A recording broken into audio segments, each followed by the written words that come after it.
स्वामींची आठवण येत आहे का बरं?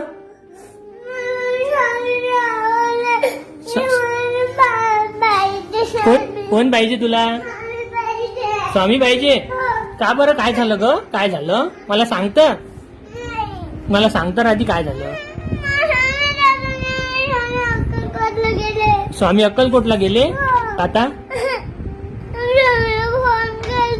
स्वामींना फोन करू? हो काय बोलायचं आहे? स्वामी भेटल्यावर काय म्हणणार आहे मग तू? हो ना, स्वामींना काही सांगायचं आहे का तुला? आठवण एवढी येत आहे तुला? कुठे जायचं मग आपण? कुठे आहे स्वामींचं घर? लांब कुठे? कोणतं गाव? तुला जायचं आहे तिथे? स्वामींची? बरं, या स्वामींची येत आहे का?